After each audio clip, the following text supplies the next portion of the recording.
Hello, everyone. My name is Flora. I am married to Daniel Bryan. Felt like stepping into another universe. His family, the Bryans, were the epitome of high society. Wealthy, influential, and, to an outsider, intimidating. Their estate was a sprawling masterpiece, with every inch meticulously manicured and every room a testament to their wealth. Walking through those halls, I felt like a character in a movie. It was breathtaking and, admittedly, a bit overwhelming. In the beginning, I was naively optimistic, believing that love was enough to bridge the gap.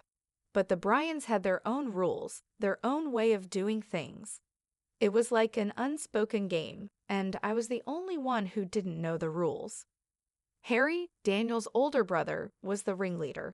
He had this way of making you feel insignificant without raising his voice. "So, Flora, this must be a big change from where you grew up, huh?" he would say, his voice dripping with condescension, his eyes scanning me like I was an exhibit.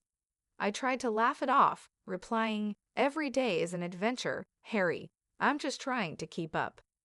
Then there were the dinners, where every word felt like a test, and every silence was loaded with meaning. Mrs. Bryan, with her piercing gaze, always found a way to remind me of my humble origins. "It's so brave of you, Flora, to step into our world. Not everyone can adapt to such refinement," she'd say. But I was determined not to let them get to me. I wanted to prove that I was more than what they saw, more than just the girl from the other side of the tracks who had managed to snag the good son of a wealthy family. Then I found out I was pregnant. Suddenly, there was this flicker of hope. Maybe this baby would be the bridge between me and the Bryans, something that would soften them and make them see me as one of their own. When I told Daniel, his face lit up as if I had just handed him the world. "We're going to have a baby, Em. Can you believe it? You're going to be an amazing mom," he said. I clung to that optimism, thinking maybe, just maybe, this baby could change everything. But life has a way of not playing by your rules. Instead of bringing the family closer, the news of my pregnancy seemed to light the fuse of an already ticking bomb. The Bryans had always been about wealth and inheritance, and my baby represented a shift in a balance they weren't ready for. Harry's animosity became more apparent. It started subtly, a snide comment here, a backhanded compliment there. "A baby, huh? Dad's going to have to rethink his will now." "Congratulations, Flora," he said once, his smile not reaching his eyes. The tension in the house grew thicker each day. I tried to keep my distance, but living under the same roof felt like being constantly watched by vultures waiting for a carcass. One day, it all came crashing down. Daniel was delayed at work, and I was alone with Mrs. Bryan and Harry. The air felt heavy, charged with unspoken anger and resentment. The confrontation started over something trivial. I think I had moved a vase to dust around it, but it escalated quickly. "You think you can just come in here and change everything?" Harry's voice was cold, his eyes flashing with anger. "I was just cleaning, Harry. I didn't mean to upset anyone," I said, trying to keep my voice calm. "Cleaning or snooping around? We know your game, Flora. You're nothing but a gold digger trying to secure your child's future at our expense." Mrs. Bryan chimed in, her voice dripping with disdain. I felt trapped, the walls of the opulent living room closing in on me. "That's not true. I love Daniel, and this baby, our baby, is a blessing," I managed to say, but my voice was trembling. Then it happened. In a moment of rage, Harry stepped forward and pushed me. I fell hard onto the ground. The pain was immediate, and I knew something was terribly wrong. I lay there, cradling my stomach as Harry and Mrs. Bryan stood over me. There was a moment of shock on their faces, but no remorse. "Look what you made me do," Harry muttered, more to himself than to me. When Daniel finally came home, he found me in a state of shock, bruises forming, tears streaming down my face. Between sobs and gasps of pain, I told him everything. Daniel's reaction was a mix of horror, anger, and disbelief. He helped me up, his arms around me, his eyes burning with fury. We're leaving Flora tonight. I won't let them hurt you or our baby anymore." We packed in silence, the air thick with unspoken words. As we drove away from the Bryan estate, I felt a sense of relief mixed with deep, overwhelming sadness. But the worst was yet to come. At the hospital, the doctors confirmed our fears. We had lost the baby. The fall, the trauma, it was too much. Lying in that hospital bed, with Daniel by my side, everything felt surreal. The Bryans, their estate, their wealth, none of it mattered anymore. All I could think about was the baby we lost, the future we had dreamed of, gone in an instant. Leaving the Bryan estate was like stepping out of a storm into an uncertain calm. Daniel and I were broken, trying to piece together our lives after the loss. We moved into a small apartment, a stark contrast to the grandeur we had left behind, but it became our sanctuary. Those first few weeks were tough. Daniel threw himself into work, while I struggled to find my footing in a world that suddenly felt so different. We talked less, the silence between us filled with the unspoken grief of what we had lost. But amidst our sorrow, there was a glimmer of light. Daniel's father, Mr. Bryan, was the antithesis of the rest of his family. Where they were cold, he was warm. Where they were calculating, he was genuine. He visited often, always with a kind word and a listening ear. "Flora, my dear, I'm so sorry for what happened. Your family, and you always will be," he'd say, his eyes filled with a sincerity that was rare in his family. His visits were a balm to our aching hearts. He never pushed, never pried, just offered his support and love. It was Mr. Bryan who helped us see that life could still be beautiful, that we could rebuild from our loss. Then something miraculous happened. I discovered I was pregnant again. The joy was immediate, but so was the fear. The memory of our loss was still too fresh, too painful. However, with Daniel and Mr. Bryan's support, I allowed myself to feel a cautious hope. Daniel's face, when I told him about the pregnancy, was a mix of happiness and fear. "We're going to be extra careful this time. I'm not letting anything happen to you or our baby," he said. Mr. Bryan was overjoyed when he heard the news. "A new beginning," he said, his eyes shining with tears.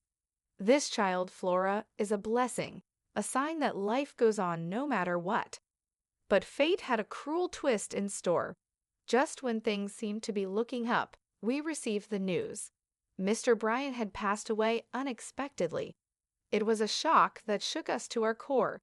He had been our rock, our safe harbor in the storm that was his family. The brief period of mourning that followed was overshadowed by the palpable greed of the Bryan family. It was like vultures circling, waiting to see what they could claim from Mr. Bryan's legacy. As we grieved the loss of a truly good man, it became clear that the battle for the Bryan inheritance was just beginning. But in that moment, all I could think about was the baby growing inside me, a symbol of hope in a time of darkness. After Mr. Bryan's passing, the atmosphere within the Bryan family shifted palpably. The solemnity of mourning was quickly overshadowed by a barely concealed eagerness for the inheritance. It was like watching actors in a poorly scripted play, their grief giving way to greed. Daniel and I attended the reading of the will with a sense of dread. The rest of the Bryan family was abuzz with anticipation, speculating about their shares of the estate. The lawyer cleared his throat, opening the will. You could have heard a pin drop. "Mr. Bryan has made some specific allocations in his will," he began, his voice formal and emotionless. As the lawyer read on, shock rippled through the room. Mr. Bryan had left a significant portion of his estate to me and our unborn child, ensuring our financial security and independence. Harry's face was a picture of disbelief and anger. "This can't be right. He's leaving money to her and her child." His voice was laced with venom.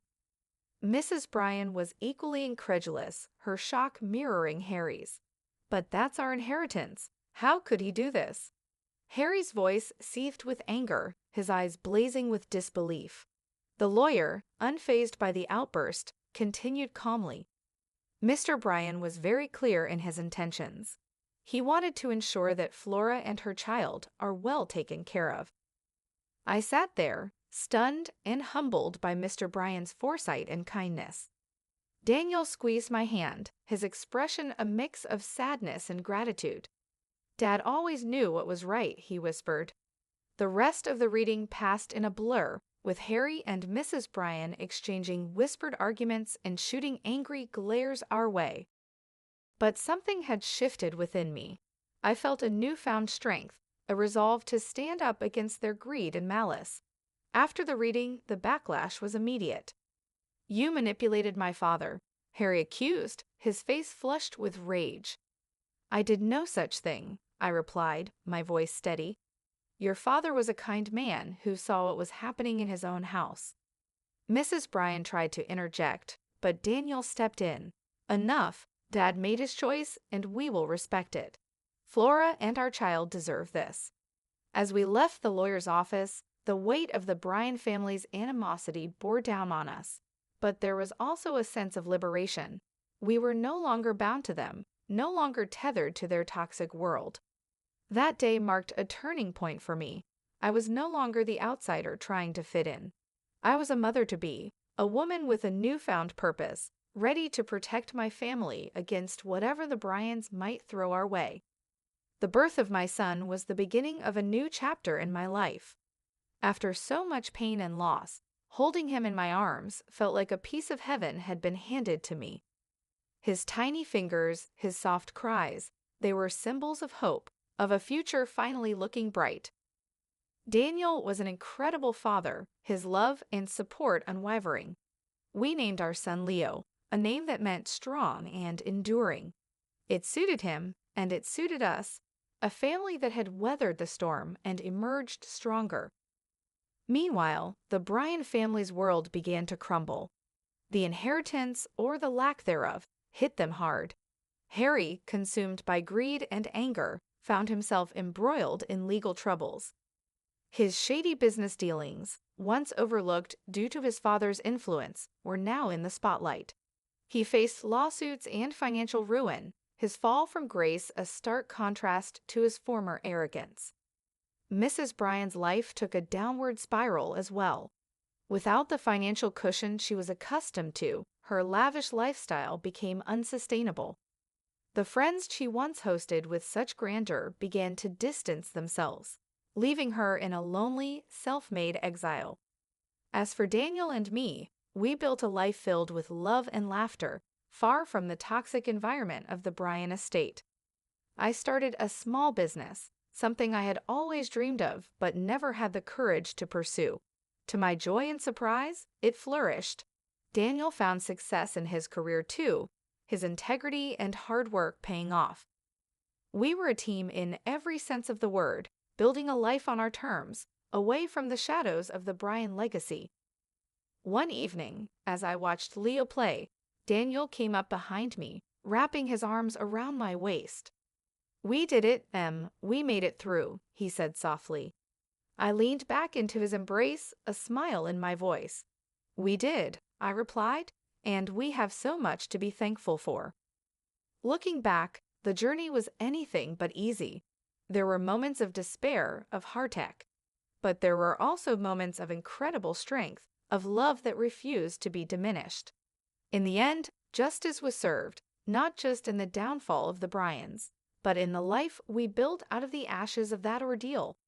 We found joy, not in their misery, but in our own triumph, in our ability to rise above and create something beautiful out of something so broken. The story has reached its conclusion, and I hope you've enjoyed it as much as I enjoyed sharing it with you. But before you go, I have a question for you. In a world filled with challenges and difficult decisions, what do you believe is the true measure of victory? Is it revenge or the ability to find peace and build a better life? Share your thoughts in the comments below, and let's have a thoughtful discussion.